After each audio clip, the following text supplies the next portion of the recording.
Caballero in trouble with Obra. Referee taking a look. A lot of shots here. Caballero in trouble.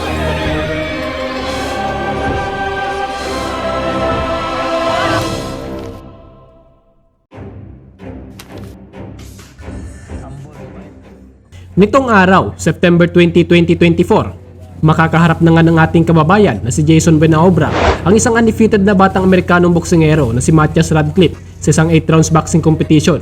Ito nga ay gaganapin sa KO Fight Night sa bansang Amerika sa mismong baluarte ng kanyang makakalaban. Si Jason Benaobra ay isang Pilipino professional boxer na kilala rin sa alias na Manifesto, tubong Pasay City, Metro Manila, at sa kasalukuyang hawak niya ang kanyang professional record na 10 panalo, 11 talo at 3 draw. Madalas siyang lumalaban sa mga lokal at internasyonal na laban at noong huli ay lumaban siya kontra kay Joshua Garcia noong July 6, 2024. Pagkamat tatalo dito si Jason Benaobra via majority decision. Jason Benaobra!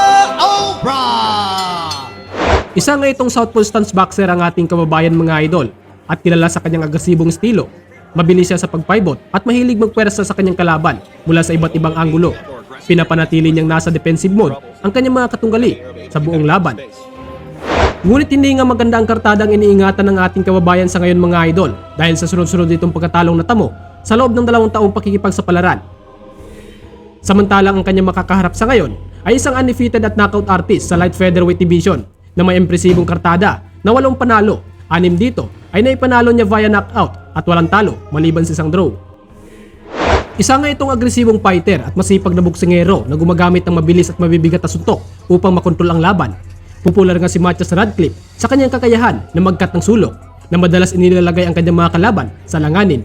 Malakas din ang kanyang depensa at sa kabila ng pagiging agresibo, siya ay may mahusay na pag-unawa sa mga diskarte ng kanyang katunggali. Ngayon mga idol, babalikan natin ang mga nakaraang laban ng dalawa kung paano nga ba nila ipinakita ang kanilang husay at diskarte sa ibabaw ng lona.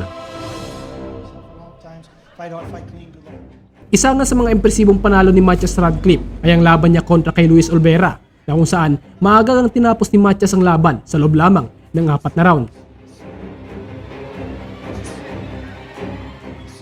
Pagpasok pa lang ng unang round, nagpakita agad ang agresyon si Radcliffe habang si Olvera ay mas naghahanap ng distansya. Matindi ang pagpresyon ni Radcliffe at bumabato ng mga mabilis na kombinasyon ng kaliwat kanan.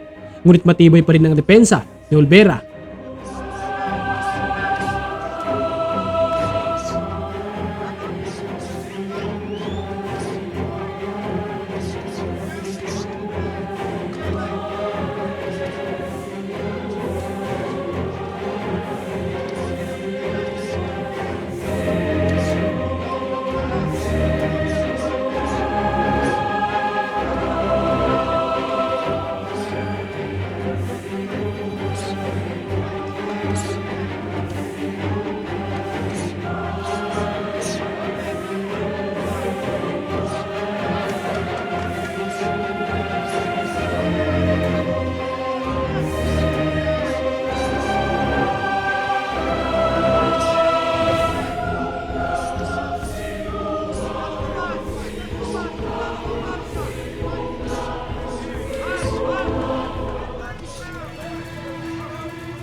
Sa pagpasok ng round 2, parehong agresibo ang dalawa at matindi ang pagsasabayan nila.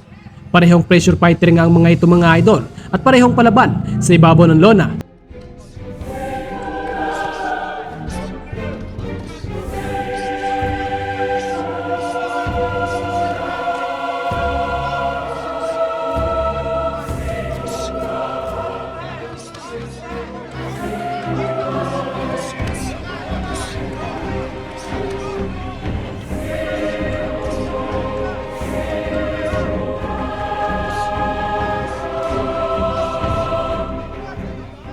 Mas lamang nga lang sa pagbibitaw ng suntok itong si Matthias mga idol kontra sa kanyang kalaban. Matindi rin ang mga hataw nito na kung saan ay naging dahilan upang mahirapan si Olvera.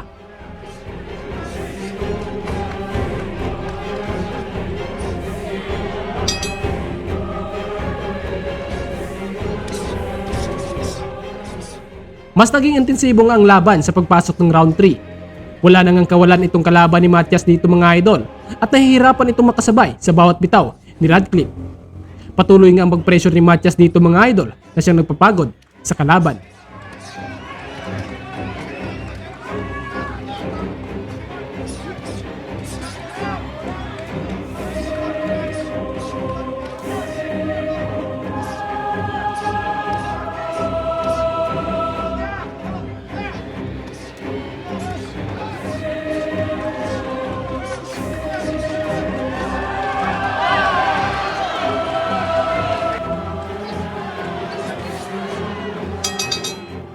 At sa pagpasok ng round 4, wala pa ring pagbabago ang nagaganap sa estilo ng kalaban at tila sa puntong ito, layunin nang tapusin ni Matias ang laban at sa kalagitnaan ng round, pinagpasyahan nang itigil ng referee ang laban.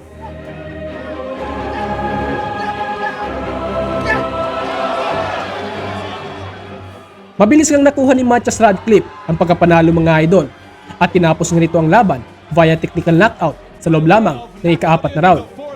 Isa nga itong pressure fighter at mahilig maglaro ng dikitan na kung saan ginagamit niyang estilo upang makapabor sa pagbitaw na mas maraming suntok sa kanyang nakakalaban.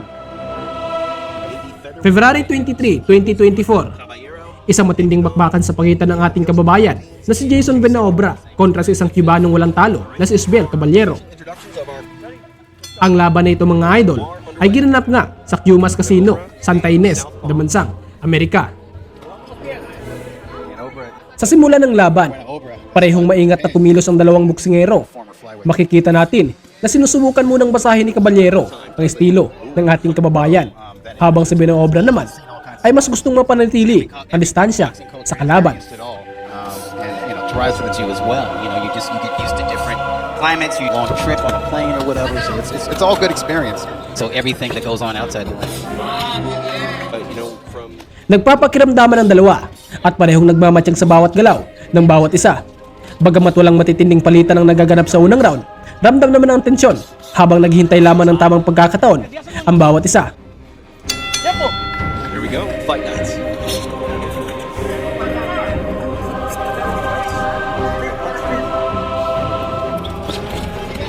But Obra being a lot more aggressive here, he gets pushed for his Found that he wasn't open. holding up on the right hand, and when we go with the Cuban down left. Stop. Ooh, nice left. Sa ikalawang round, nagsimulang maging mas agresibo si Caballero. Sunod-sunod na ang mga kombinasyon ng ibinabato sa ating kababayan. Nahihirapan na ang kontrolin ng ating kababayan ang mabilis na galaw ng Cubano. Referee taking a look. A lot of shots here being doled out by the Cuban. This is the aggression I was talking about. And especially if he can back an opponent to a corner of the ropes, he's a stereotype of Cubans like Guillermo Brigandiao, Joel Casanova. Caballero's reminding everybody of that. Turn right hand. Style. Jab on point here early. Sa ikatlong round ng laban, unti-unti na ngang nawawala ang depensa ng ating kababayan habang pinipilit ni Caballero na kunin ang kontrol sa laban. Ilang mabibigat na kaliwa at kanan ang tumama sa mukha ni Benaobra at dito nga nagsimulang magpakita ng kaunting kabagalan ang ating kababayan. Caballero was in with the best in the world. Like I said, just fighters. I think the only reason that Olympic accomplishments aren't he just lost his WBO featherweight title to a Manny Robles trained fighter in Rafael Espinosa. Caballero feeling it here. Unti-unti na nga pinipressure ng Cuban fighters Benaobra dito mga idol at kitang-kita naman na bihira na lang makatama ang ating kababayan sa kanyang kalaban at hindi na nga ito nakakasabay sa hataw ni Caballero. To plan his attack. Again, To make Caballero doubt himself or hurt Caballero. Pagdating sa ika-4 na round, kitang-kita ang determinasyon ni Caballero na tapusin ang laban. Mabilis at malalakas ang mga suntok na ibinabato niya kay Benaobra habang sinusubukan pa rin ng ating kababayan na depensahan ang kanyang sarili. Ngunit hindi na nga nakatakas ang ating kababayan mga idol sa bagsik at atake ng Cubano. here in round number 4. He's making Caballero be Loading up on these shots. At sa kasagsagan ng round, napilitan na ngang itigil ng referee ang laban para maiwasang masaktan ang ating kababayan. See that head and upper body movement. It's hard for him to really zero in. But I like the sustained effort from Caballero. Again, he's getting a rise out of the crowd. Very aggressive here against the Cuban. Take a look at it. Still moving, and Rudy Barragán has seen enough. That's a wrap. Panalo nga via technical knockout si Osbel Caballero sa ika-4 na round mga idol, habang sawi naman si Jason Benobra na sublihan ang kanyang sunod-sunod na pulang marka sa kanyang kartada. Stationary opponent, Caballero's gonna let his hands go. He's just punching with both hands right here. Ngayong magbabalik ito sa ibabaw ng lona at muling makikipagsapalaran sa isang bagitong undefeated fighter ng bansang Amerika. Masusublian na nga ba ang kanyang sunod-sunod na talo at pulang marka sa iniingatan niyang kartada? Lalo pat isa na namang pressure fighter ang kanyang makakasagupa.